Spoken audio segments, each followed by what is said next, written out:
फरवरी में कोरोना के अपने चरम पर होने के अनुमान पर चुनाव कराने पर पुनर्विचार करे चुनाव आयोग, मौलाना तौकीर रजा।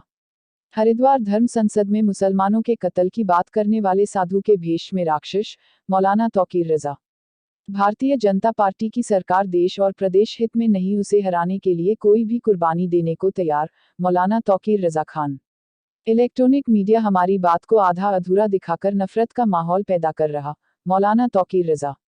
बरेली, आईएमसी प्रमुख मौलाना तौकीर रजा खान ने कहा कि हरिद्वार धर्म संसद के बाद बरेली में मुस्लिम धर्म संसद के फैसले के अनुसार 20,000 मुसलमानों की स्वेच्छा से कुर्बानी देने पर इस्लामिया ग्राउंड बरेली में बोलते हुए हमने जो कहा इसको तोड़ मरोड़ कर दिखाया जा रहा है। इलेक्ट्रॉनिक मीडिया हमारे बयान को गलत पेश करके देश में नफरत फैलाना चाहता है। उन्होंने कहा कि हरिद्वार धर्म संसद में मुसलमानों के कत्ल के ऐलान करने वाले साधु नहीं, साधु के भेष में राक्षस थे, साधु कभी मारने की बात नहीं कर सकता। उन्होंने कहा हमने ऐलान किया था कि हर शुक्रवार को हम 20,000 मुसलमान अलग अलग जगह एक साथ इकट्ठा होकर देश में अमन चैन कायम रखने को अपनी कुर्बानी देंगे। हमारे कानपुर और मुजफ्फरनगर में प्रोग्राम लगे थे, लेकिन आचार संहिता लागू होने की वजह से उन प्रोग्राम को स्थगित करना पड़ा है। लेकिन धर्म संसद के नाम पर अधर्म फैलने वालों का विरोध किया जाता रहेगा जब तक उन्हें गिरफ्तार नहीं किया जाता। मौलाना ने फरवरी में कोरोना के चरम पर होने के अनुमानों पर चुनाव आयोग से मांग की कि चुनाव स्थगित होने चाहिए। भाजपा सरकार पर सवाल पूछने पर उन्होंने कहा कि इस सरकार को जाना चाहिए, यह न प्रदेश हित में है न कौम के लिए सही। साथ ही उन्होंने कहा हमारी बच्चियों पर बुरी नजर डालने वाले रावण के अनुयायी हैं जो अपने आप को राम का भक्त कहते हैं। उन्होंने कहा ऐसे लोगों को सत्ता का संरक्षण प्राप्त है जो देश को हिंदू मुस्लिम में बांटकर अपनी राजनीति कर रहे हैं। मौलाना ने कहा कि सपा की सरकार में मुसलमानों ने दंगे झेले, आज जो सत्ता में हैं यही लोग उस वक्त दंगे कराते थे। हमारी अखिलेश यादव सहित दूसरे दलों से बात हुई, हमने सबके सामने यही बात रखी कि कल को जब भाजपा की सरकार चली जाएगी तब यह फिर दंगे फसाद करेगी, तब इन पर किस तरह से अंकुश लगाना है इस पर जो यकीन दिलाए हम उसके साथ चुनाव में जाएंगे। चुनाव लड़ना है, बरेली और मुरादाबाद की कुछ सीटों पर हमने काम किया है, उसी पर फोकस रखेंगे। मौलाना ने कहा अभी यह तय नहीं हम किसके साथ खड़े होंगे या अकेले लड़ेंगे, जो भी फैसला होगा प्रदेश और कौम के हक में होगा। अगर जरूरत पड़ी तो हम प्रदेश और कौम के हक में भाजपा को रोकने के लिए किसी का समर्थन भी कर सकते हैं। प्रेस वार्ता में तौकीर रजा खान ने कहा। तेज बरेली न्यूज से जमीर अहमद की रिपोर्ट। पिछले जुमे को हमारा जो प्रोग्राम हुआ उसमें हमने ऐलान किया था कि हर जुमे को 20,000 मुसलमान अपनी कुर्बानी के लिए पेश किए जाएंगे और अगला जुमा हमारा कानपुर और उसके बाद मुजफ्फरनगर हमारा फाइनल हुआ था। लेकिन अगले ही दिन आचार संहिता लग गई जिसकी वजह से हमें अपना ये प्रोग्राम मुलतवी करना पड़ा। तो आइंदा जुमे को इस किस्म का कोई प्रोग्राम नहीं होने जा रहा है। लेकिन हमारी जो मांग थी कि उन आतंकवादियों के खिलाफ कार्रवाई की जाए। कुछ चैनलों पे मेरी बात को काट छाट कर पेश किया गया, मेरी पूरी बात नहीं दिखाई गई और मैं बार बार ये बात कहता हूं कि आधा सच झूठ से भी ज़्यादा खतरनाक होता है। आधा सच दिखाकर इन्होंने जिस तरह नफरत फैलाने की कोशिश की है, तो आज हिंदू और मुसलमान दोनों लोग आज ये बेचैनी महसूस कर रहे हैं कि ये चैनल हमारे क्या परोसना चाहते हैं, क्या करना चाहते हैं। कहीं इनकी खुद की तो ये साजिश नहीं है कि देश में गृह युद्ध की जैसी स्थिति बन जाए, क्योंकि इन्हें जो लोग नफरत की बात करते हैं उनकी नफरत की बात आपको बतानी चाहिए, आपकी जिम्मेदारी है। और जो लोग मोहब्बत की बात कर रहे हैं उनकी मोहब्बत की बात काट के आप उसे नफरत के पैमाने में रख रहे हैं, ये बहुत बड़ा दुर्भाग्य है। तो उन तमाम मीडिया के लोगों से मैं दस्ता कहता हूं कि अगर वाकई आप अपने देश से प्यार करते हो तो इस किस्म की कार्रवाई फौरन बंद की जानी चाहिए। देश में अमन और अमान का माहौल बना रहना चाहिए। और मैंने उन लोगों ने कत्ल की धमकी दी, मैंने गांधीवादी तरीके का इस्तेमाल करते हुए और अपने देश से प्यार और मोहब्बत का इजहार करते हुए मैंने ये कहा कि भाई आप मारना चाहते हो, हम मरने को तैयार हैं। 20 लाख हम एक बार में आपको नहीं दे सकते, हम एक मैदान में जमा हो जाते हैं 20-20 हजार किस्तों में। हर जुमे को आप आइए, हमारा कत्ल कीजिए, चाहे अपनी पुलिस से कराइए, चाहे अपने आतंकवादियों से, गुंडों से कराइए। हम अपने देश के लिए कुर्बानी देने को तैयार हैं। और अगर ये आपका असल मकसद कत्ल करना नहीं है बल्कि नफरतें फैलाना और हिंदू और मुसलमान दूरी पैदा करना असल मकसद है आपका, तो फिर आप ये कीजिए कि अगर वाकई लड़ने का शौक है, सिर्फ नफरत फैलानी है तो और बात है, आपको अपनी बात वापस लेनी चाहिए और उन चैनलों को भी जो नफरत फैला रहे हैं उनको अपनी बात दुरुस्त करनी चाहिए।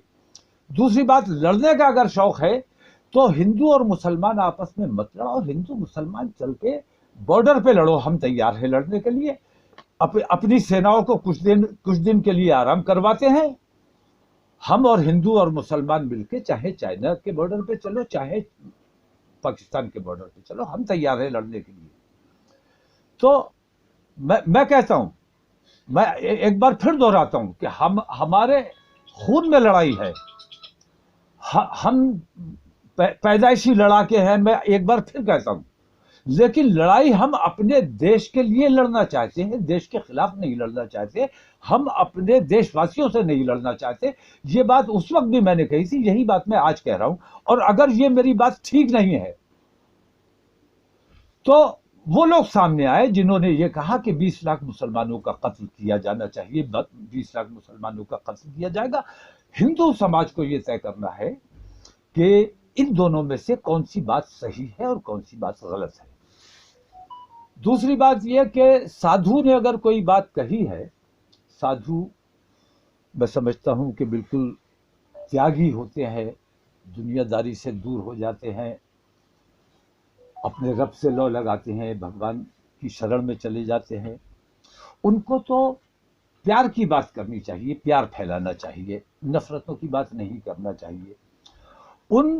उस पूरी अधर्म जो संसद थी, उस पूरी अधर्म संसद में जो कुछ भी हुआ, मैं समझता हूं कि उसमें सिर्फ एक साधु था, बाकी सबके सब साधु के भेष में राक्षस थे।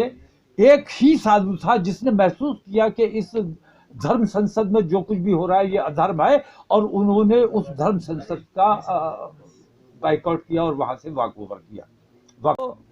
ऐसे अच्छे, हालांकि उन्होंने हमारी हिमायत में वॉकआउट नहीं किया था, बल्कि उन्होंने गांधी जी लेकिन वहां जो कुछ भी हो रहा था उन्होंने महसूस किया कि गलत हो रहा है, ये नहीं होना चाहिए, इसलिए उन्होंने वहां से वॉकआउट किया।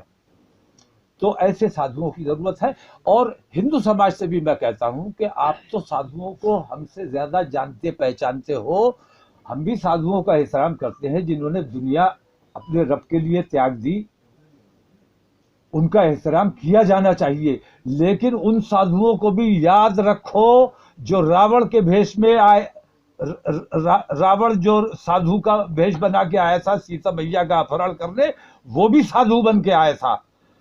तो एक बार रावण आया था साधु का भेष बनाकर सीता मैया का अपहरण करने और महापाप करने। आज ये साधु उसी रावण का, उसी के वंशज हैं, उसी के पैरोकार हैं, उसी के पैरोकारी पे अमल करते हुए वो सीता मैया का अपहरण करने आया था। ये हमारे देश की एकता, अखंडता और हमारे देश की शांति का अपहरण करना चाहते हैं। ऐसे साधुओं का बहिष्कार होना चाहिए, ऐसे साधुओं को जेल में डाला जाना चाहिए, ऐसे साधुओं का इलाज हमारे हिंदू भाइयों को करना चाहिए। क्योंकि अगर रावण बुरा है तो रावण के जो समर्थक हैं और जो रावण के उस काम पे अमल कर रहे हैं, उसके तरीकों पर अमल कर रहे हैं, वो भी उसी सजा के मुस्तहिक हैं। हिंदू समाज की खास तौर से जिम्मेदारी है कि ऐसे साधु के भेष में छुपे हुए रावणों का इलाज हिंदू समाज को करना चाहिए। चुनाव आयोग ने जो फैसला लिया है, मैं समझता हूं जल्दबाजी में या किसी दबाव में ये फैसला लिया गया है। इस फैसले पर चुनाव आयोग को पुनर्विचार करना चाहिए, क्योंकि जिस तेजी से कोरोना पैर पसार रहा है और जिस तेजी से ये संक्रमण फैल रहा है, बढ़ रहा है, रोजाना मैं देखता हूं 1,70,000, 1,94,000, 1,95,000 ये तादाद फरवरी में WHO ने भी ये बात कही है कि फरवरी में ये अपने पीक पर होगा और फरवरी में ही इन्होंने चुनाव रखा है। तो मैं चुनाव आयोग से भी ये सवाल करता हूं, सरकार से भी ये सवाल करता हूं और तमाम पार्टियों से ये सवाल करता हूं कि लोगों की जिंदगी ज्यादा जरूरी है या चुनाव ज्यादा जरूरी है। मैं चुनाव आयोग से दरख्वास्त करता हूं कि फरवरी में जो चुनाव आपने रखा है ये देश के लिए बहुत घातक है। उस वक्त त्राही देश में मची होगी, 14-15 लाख 12 लाख रोजाना नए मरीज निकल कर आ रहे होंगे, लोग वोटर चिल्ला रहे होंगे और वोटर जो है वो डॉक्टर चिल्ला रहा होगा। ऐसी परिस्थितियों में चुनाव कराना ना प्रदेश हित में है, ना देश हित में है, ना हमारे देश की जनता के हित में है। चुनाव आयोग को अपने फैसले पर पुनर्विचार करना चाहिए और इन चुनावों को कम से कम पहले कोरोना को कंट्रोल कीजिए, कोरोना से लड़ाई लड़िए, हिंदू मुसलमान तमाम लोग मिलकर कोरोना को पहले हराएं, उसके बाद फिर एक दूसरे को हराने का काम किया जाएगा। तो अभी सारी लड़ाई, चुनाव की लड़ाई हो या हिंदू मुस्लिम की लड़ाई हो या धर्म और अधर्म की लड़ाई हो, इन लड़ाइयों को बालाए ताक रख के इस वक्त हमें कोरोना से लड़ना चाहिए और कोरोना से अपने देश को बचाना चाहिए। ये हमारी पहली जिम्मेदारी होनी चाहिए। तो हम इस लड़ाई में आपके साथ खड़े हैं, देश के साथ खड़े हैं और देश के साथ चुनाव आयोग को खड़ा होना चाहिए। इस फैसले पर अभी अगर उन्होंने पुनर्विचार नहीं किया, अभी अपने फैसले को वापस नहीं लिया, तो मुझे अंदेशा है कि जिस वक्त त्राही मची होगी उस वक्त ये अपना फैसला चुनाव का वापस लेने पर मजबूर हो जाएंगे। 15,000 रोजाना नए मरीज जिस वक्त निकल रहे होंगे, आप जरा अंदाजा लगाएं, 15 लाख मरीज रोज WHO ने बताया है कि कैसी त्राही होगी।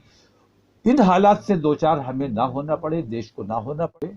चुनाव कम से कम 4 महीने के लिए टाला जाना बेहद जरूरी है।